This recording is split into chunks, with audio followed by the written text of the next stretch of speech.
Imagine you're planning a surprise anniversary ceremony, but instead, you read, "You're the best part of my day, and it's not meant for you." You think you know someone after 15 years of marriage.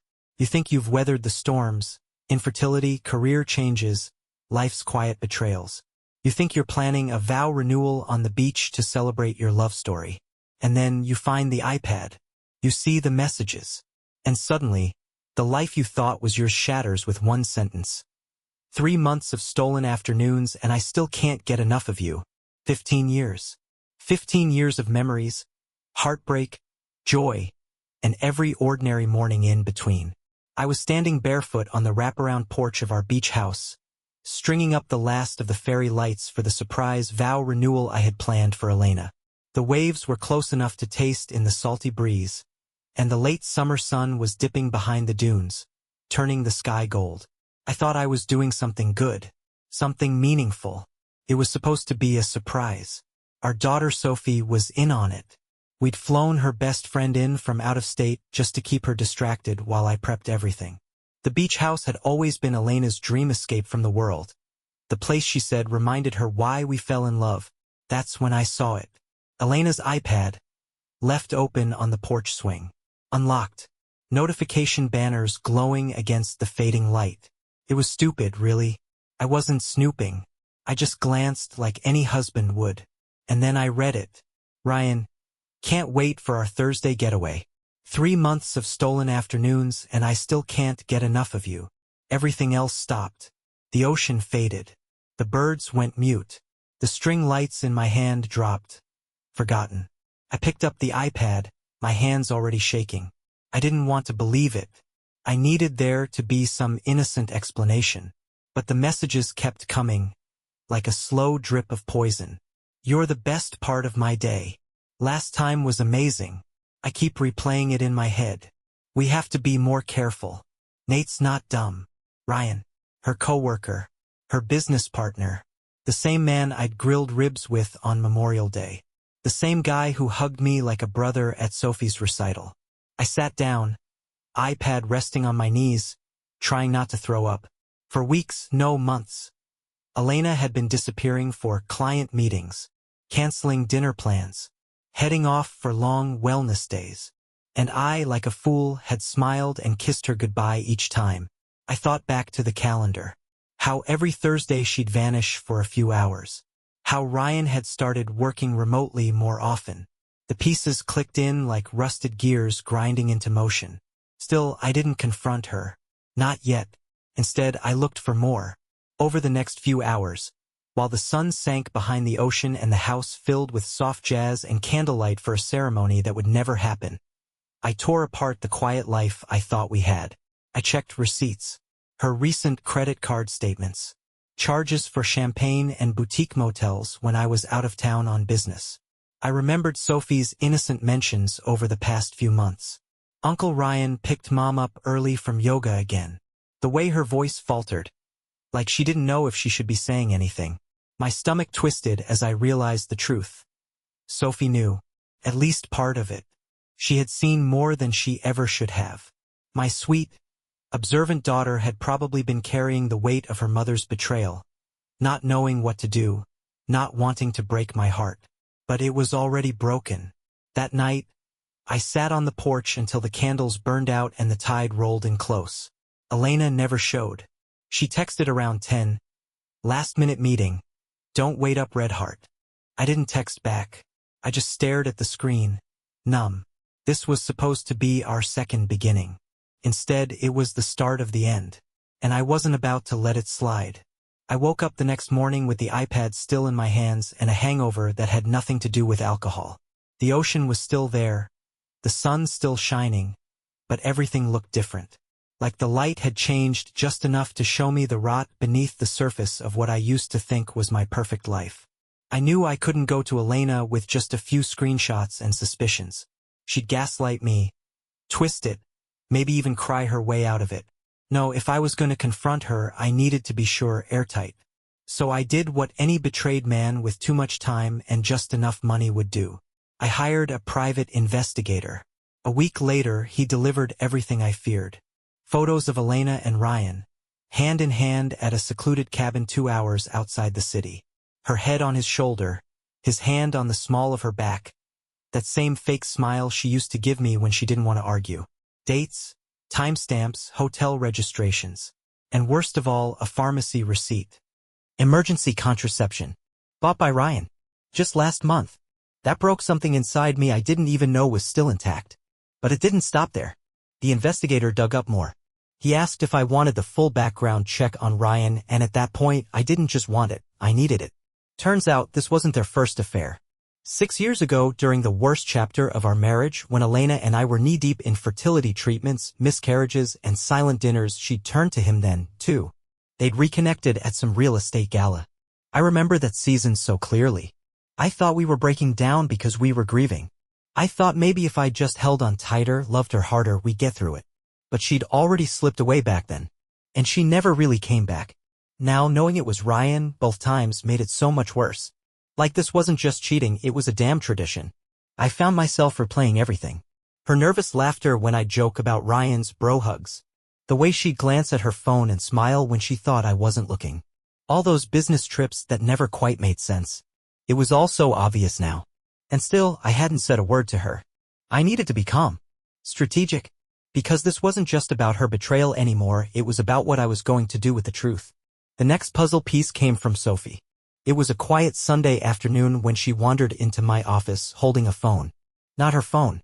Elena's second phone. The one she thought she had hidden away in her makeup drawer, disguised under old receipts and expired cosmetics. Sophie had found it weeks ago. I didn't know if I should show you, she said, her voice barely above a whisper. But I couldn't keep lying anymore. I asked her how long she'd known. She looked at me with eyes too heavy for a 16-year-old girl and said, since April. I saw him kiss her outside yoga. And I heard them on the phone once. She didn't know I was in the car. My heart sank. Not just for me but for her. Because the damage Elena had done wasn't just to our marriage. It was to our daughter's innocence. Her faith in love, in loyalty, in us. And still, Sophie tried to protect her. She told little white lies. Covered for Elena when she disappeared. Hid the phone in a different drawer just so I wouldn't find it and explode. I didn't want to break the family, she said. And I just sat there, nodding, because what else could I do? The family had already broken. We were just pretending it hadn't. That night, I sat alone again, this time with the PI's report in my lap, the secret phone beside it, and my daughter asleep in her room down the hall. And I made a promise. I wasn't going to scream. I wasn't going to cry. I wasn't even going to beg her for an explanation. I was going to burn it all down. But I was going to do it quietly. The way she'd done to me. I didn't storm into the kitchen, waving receipts and slamming down the iPad. I didn't wait for her to walk through the door and catch her with some dramatic accusation like a bad soap opera. No, that would have been too easy for her. I needed her to squirm. To wonder. To feel the silence the way I'd been feeling the lies. So, I went cold. The next morning I made her coffee like always, 2 sugars, no cream. Kissed her cheek. Told her to have a good day. She smiled at me. That same sweet, practiced, empty smile. It took everything in me not to flinch. The plan started taking shape. I gave the PI a bonus and told him to start gathering dirt on Ryan's business. Real estate is a slippery game and shady deals are easy to hide until someone really goes looking. Turns out Ryan had plenty. Bogus flips. Insider deals. Some questionable investor pitches that looked a little too polished for the paperwork behind them. The kind of stuff that, if it hit the wrong inbox, could unravel his whole world. While that simmered, I got to work on the financial side. I opened a trust fund in Sophie's name, one she could access when she turned 18. I rerouted our joint savings account into it bit by bit. Quiet, untraceable transfers. I had the power of attorney. She wouldn't notice until it was too late. I also changed the beneficiaries on my life insurance and investment policies. Made sure that if anything happened to me, the money went straight to Sophie. Not a dime to Elena. I called my lawyer.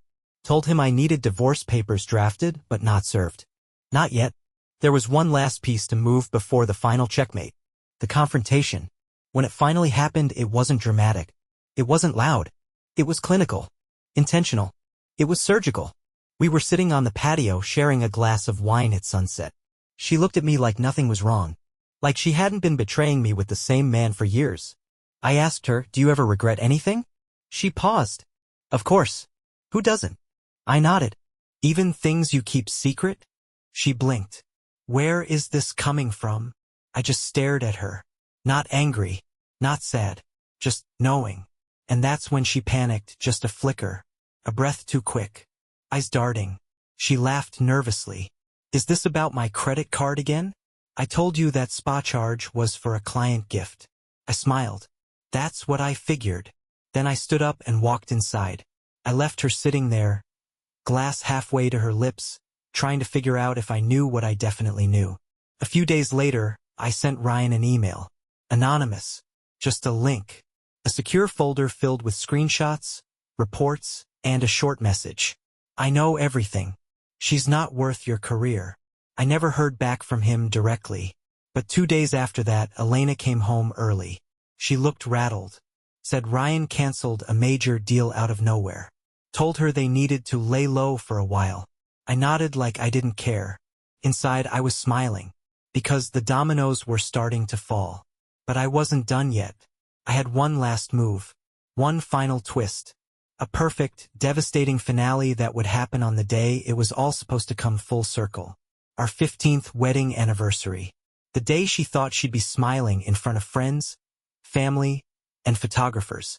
Instead, she was about to lose everything. April 27th. Marked with a little heart on the kitchen calendar.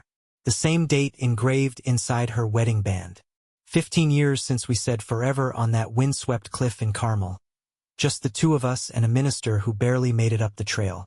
It was supposed to be a surprise. A vow renewal.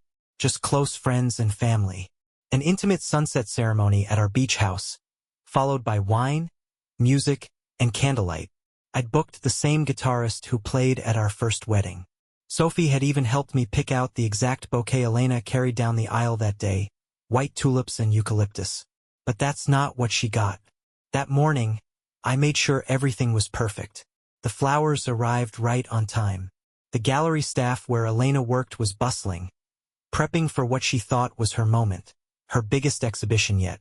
Her name was in glossy print on the banners. VIPs from the art world were expected. Champagne was chilling in silver buckets. She thought the day was about her. And in a way it was, just not how she imagined.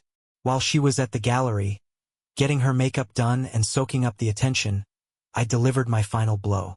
It started with a single envelope, hand-delivered to the front desk of the gallery right before the event began.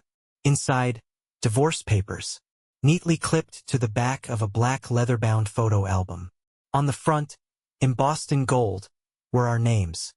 Nathan and Elena, 2009 to 2024.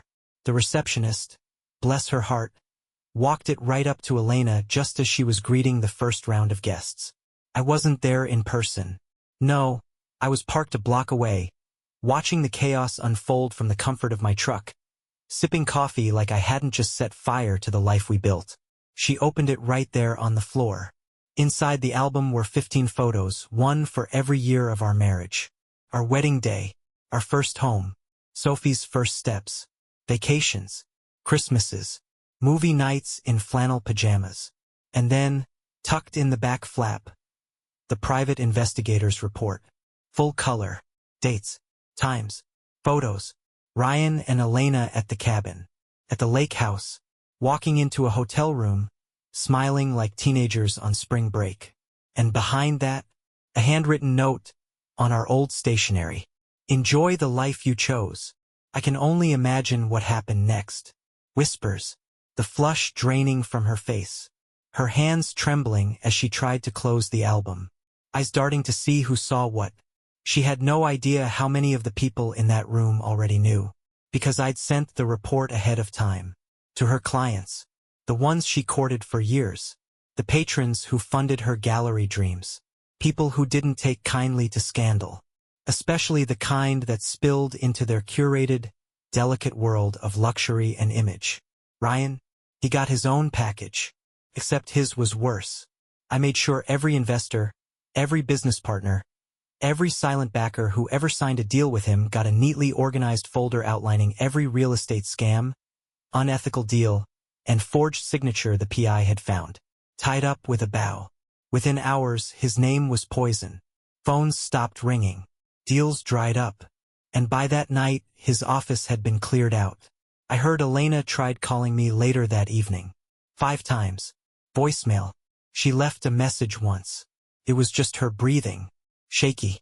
Like she didn't know what to say, or who she was anymore without the mask. I didn't call back. Instead, I sat on the back deck of the beach house, barefoot, watching the tide roll in. Sophie sat beside me, her head on my shoulder. Neither of us said much. She already knew. She'd seen the album the night before. I gave her the choice. I could keep it quiet or I could expose the truth. She didn't hesitate. Burn it down, she said. So I did. And there, under a sky streaked with fading gold, we sat in silence. Not grieving, not regretting, just finally free. After the gallery imploded and the dust started to settle, I figured things might finally quiet down. But that's when something unexpected happened. Sophie opened up. She's always been sharp. She watches more than she speaks. But a few nights after the gallery fallout, she knocked on my bedroom door, holding a beat-up composition notebook and her old pink iPod. 2 relics from when she was still a kid. "I need to tell you some things," she said, eyes steady. "I should have told you earlier." We sat on the couch, just the 2 of us. She set the notebook on the coffee table and the iPod next to it. I didn't know what to expect, but I braced myself. And then she started talking. I saw them together. For the first time, last year. My heart dropped. She told me about the Thursday mornings when she'd finish early yoga classes and see Ryan's car idling outside. Elena always said she was going to brunch or meetings afterward, but Sophie started to notice the pattern, how she'd get picked up in workout gear and come back hours later, always in a different outfit. "She smelled like his cologne," Sophie whispered. I looked it up. It was the same bottle he gave me for Christmas that year when he said it was from both of you. She found the burner phone in February. Said it was stuffed in the back of Elena's nightstand, behind old keepsake boxes. At first, she didn't know what it was. But when she saw the messages, she panicked. Screenshots, voicemails, even photos. Ryan had sent a mirror pic from a hotel room. Sophie didn't confront Elena. She said she didn't know how. Said she couldn't look at her mom the same way after that, so she started pulling away. Spending more time at friends' houses. Staying quiet. She showed me the notebook. It was filled with dates, times, places. Almost like a detective's journal. Every Thursday. Notes like, left house at 10:12 a.m., back at 2:46 p.m., hair wet. She kept it all, even when it made her sick. "I didn't know if I should protect her or protect you," she said. "So I tried to do both. But that tore me up more than anything. I couldn't speak for a long moment. Just pulled her into a hug and held her like I used to when she'd cry over scraped knees or middle school heartbreak. You didn't do anything wrong," I told her. But the guilt was there. I saw it in her eyes. She said I was too young to understand. Sophie added, voice tight. "But I understood enough to know you didn't deserve it." Then she showed me the iPod. She'd recorded a voice memo a few months ago. Accidentally, at first. She'd left it running in her hoodie pocket when Elena took a call on speaker. It was Ryan's voice. "I can't wait until it's just us. You don't need Nate. You've been mine for years now." My stomach twisted.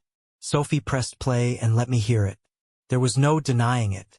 No way to spin it. Elena had been planning something. Maybe not divorce. Maybe just a long con where she kept me in the dark, bled our accounts slowly, and lived a double life. But what crushed me more than anything was this. Sophie carried it all. At 16. She lived in a house where she had to smile at family dinners and nod at bedtime goodnights while holding on to a lie that should never have been hers to hold. "I didn't tell you sooner because I thought maybe if I ignored it, it'd stop," she said. "That's the kind of thinking you develop when you grow up in chaos. It's survival. You trick yourself into believing that silence equals safety."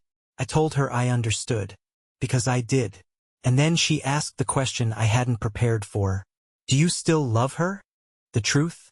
I didn't know how to answer. Love doesn't die in a clean, surgical way. It festers. It morphs. You love the ghost of who they were, not who they became. "I think I love who I thought she was," I said. "But not anymore." She nodded. No tears. No breakdowns. Just the quiet relief of a kid finally putting down a burden she never should have carried. That night, I printed out a copy of the trust fund paperwork. I added her notebook to our safe and put the voice memo on a hard drive labeled, "For court use only."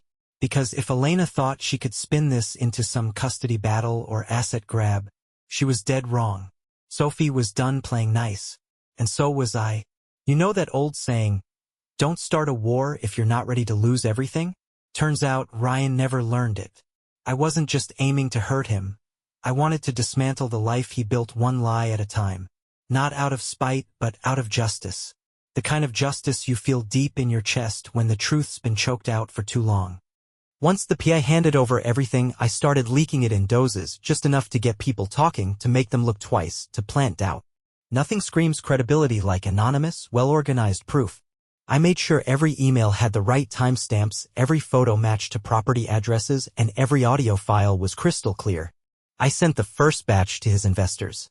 Not the bottom feeders either, his top-tier, suit-wearing, let's-do-lunch-in-Manhattan guys. The ones who don't blink twice about cutting ties if it protects their reputation. A few hours later, Ryan's name started trending in his business circles for all the wrong reasons. By the end of the day, he'd been locked out of 3 of his investment platforms. His assistant stopped showing up to work. His office phone line went straight to voicemail. And then the real blow came. I knew he'd been working on this waterfront condo project for nearly 2 years. Big money. International buyers. It was his crown jewel. So I contacted one of the overseas stakeholders, someone with a lot to lose if the project got tied up in a scandal. I didn't have to say much. Just forwarded the right documents and let the dominoes fall. That same evening, the deal was terminated. Not postponed. Terminated. Millions lost. He tried to save face. Issued some flimsy press release about internal restructuring and temporary withdrawals for compliance evaluation. Translation, he was cooked. Now, I wasn't naive. I knew he'd try to bounce back. Guys like Ryan always do. But this wasn't about keeping him down, it was about making sure every door he tried to open afterward had a lock on it. I heard from a mutual friend, well, more like a former mutual friend, that Ryan went full meltdown mode. Started showing up at his office even after the locks were changed, harassing anyone who didn't pick up his calls. There was even talk that he fired off a cease and desist to a real estate podcast that mentioned his ethical missteps. Too late. That same day, the gallery Elena once curated announced a postponement of all upcoming shows.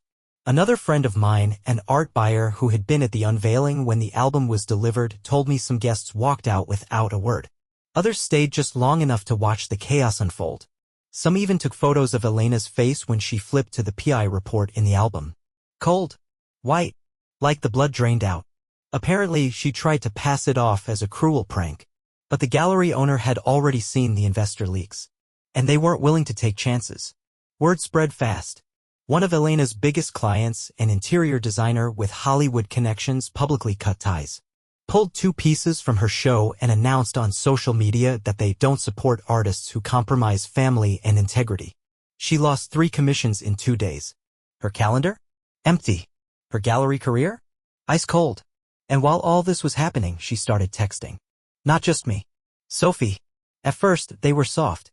I miss you. Please, can we talk? You don't understand the whole story. But my daughter? She didn't flinch. She blocked the number and handed the phone to me. I'm done being the adult in this house, she said.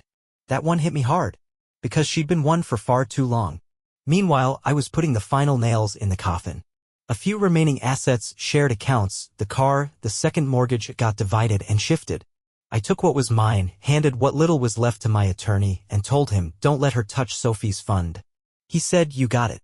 I signed the final transfer papers that week. Everything Elena thought she'd quietly keep gone. I left her the bare minimum. Just enough to get by. It wasn't vindictive. It was surgical. Because in the end, this wasn't revenge. It was clarity. The kind that only comes after you've had the rug yanked out from under you and you realize you've been standing on concrete the whole time. When the money dried up, the deals disappeared and the calls stopped coming. That's when she remembered my number. Elena's first message came 2 days after her gallery suspended operations. No, hi.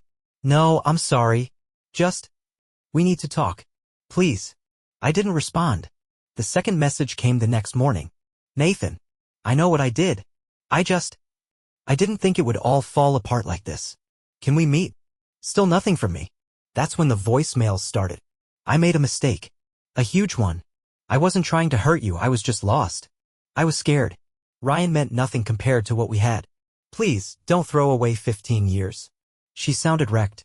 Strained. Like someone trying to stop a landslide with her bare hands. But it wasn't guilt in her voice. Not real remorse. It was consequence. And there's a difference. I listened to the first few. Just enough to know she was still in denial. She wasn't mourning us, she was mourning the life she had with one hand in our home and the other in someone else's pocket. The safety net. The security.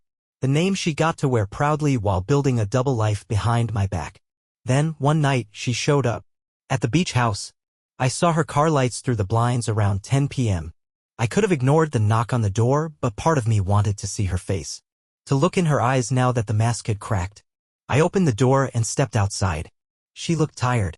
Her makeup was smudged, hair pulled back like she came straight from crying in the car. You're not supposed to be here, I said, calm as ever. She didn't even try to deny it anymore. I had to come. You've cut off everything. I can't access our accounts. I can't even get into the joint storage unit. That's because it's not joined anymore. Nate, please? She reached for my hand and I took a step back. Don't, I said. She swallowed hard. You were planning the vow renewal, weren't you? I saw the flower order confirmation. Sophie said something about a surprise trip. That's what all this was. I didn't say a word. Just let her feel the weight of it. You were going to forgive me, she whispered. Weren't you? I shook my head. No. I was going to renew our vows because I thought you were still my wife. I was wrong. She looked like she might collapse, but I didn't move to help her. You don't get to mourn something you killed with your own hands, I said. I didn't mean for it to go this far. You had a second phone, Elena. A secret life. You chose how far it went. She started crying then, really crying. Not the polished gallery tears, real, messy sobs. The kind that come when you realize the mask has slipped and no one's there to help you pick it back up. You can't take everything from me.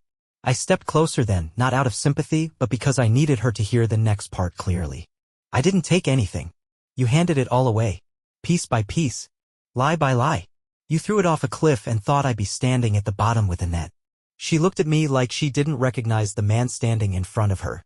And maybe she didn't. Because the man she knew? He would have folded. Would have begged for answers. Would have offered forgiveness before she even asked. But he died the day she opened her legs for Ryan the second time. She asked one last question before walking away. What do I tell Sophie? I stared at her stone-faced. You tell her the truth. For once in your life, you tell the truth. And then you accept that she might never look at you the same again. She nodded, tears streaking down her face. I'm sorry, she whispered. Yeah, I said.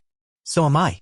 She turned and walked back to her car, shoulders hunched like the weight of her choices finally started pressing down. I stood there and watched her drive away, the red glow of her taillights shrinking into the dark. And just like that, it felt over. Not clean. Not neat. But final. It's strange how silence feels once the storm passes. Not empty. Not peaceful. Just real. No more pretending. No more waiting for the other shoe to drop. Just quiet. 3 weeks had passed since Elena showed up at the beach house. She never came back after that night. Didn't call. Didn't write. Maybe she finally understood. Or maybe she didn't have anything left to say that wasn't soaked in self-pity. Sophie didn't ask about her. Not once. The day after Elena showed up, Sophie walked into the kitchen, grabbed a box of cereal, and said, So, is it just us now? I looked at her for a long second, then nodded. Yeah, it's just us now. She didn't cry. She didn't flinch. She poured her cereal and sat beside me humming some tune from her favorite playlist. That was the beginning of our real life. We changed routines.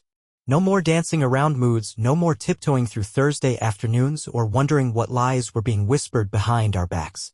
Just mornings with burnt toast and late-night talks about college, life, and everything in between. Sophie started painting again. She used to love it when she was little, but somewhere along the way it slipped through her fingers, probably the same time trust did. Now she was back at it. Filling sketchbooks, messing up the dining room table with brushes and watercolor stains. I didn't mind. Every splash of color felt like proof we were healing. I kept the beach house. That place used to belong to us, but now? It was mine and hers. I gutted the bedroom, painted the walls, donated every trinket Elena ever brought in that reminded me of who she pretended to be. I left one thing untouched, though, our wedding photo. Not out of sentiment. I framed it in black and hung it in my office above the divorce papers. A reminder. Not of her. Of me. Of how far I'd come from the man in that photo, smiling, blind, hopeful. I was no longer that man. And I liked who I'd become. The world outside didn't stay quiet forever. Word got around. Friends picked sides. Some stayed. Some quietly ghosted. Turns out when you expose people's secrets, it makes others uncomfortable. Makes them wonder how safe their secrets are. Didn't matter. I wasn't looking for approval. I just wanted peace. Ryan? Last I heard, he moved out of state. Took a desk job in Arizona working under someone who'd never heard his name and wouldn't care if they had. Elena? She moved in with her sister temporarily. Lost her place, sold her car, and had to pawn a couple of her art pieces just to pay rent. She sent a letter once. Handwritten. For pages. No return address. I didn't read it. Tossed it in the fireplace. Some apologies are just too little, too late, and too convenient. Because here's the truth. Love doesn't always die with a bang. Sometimes it dies in silence. In Thursday afternoons. In the way a child starts hiding the truth to protect a parent who's supposed to protect them. What Elena never understood and what Ryan never saw coming was that the quiet man they thought would tolerate anything. He was just waiting. Waiting for his moment. And when it came, he didn't scream. He unplugged their lives. One chord at a time. Today? I'm good. Better than good. I take walks with Sophie down to the pier. We get ice cream and laugh about things that would have shattered us months ago. She still has scars. So do I. But we wear them like armor now, not shame. We built a new life without deceit, without betrayal, without the weight of secrets. We didn't just survive the fire. We rebuilt from the ashes. Together.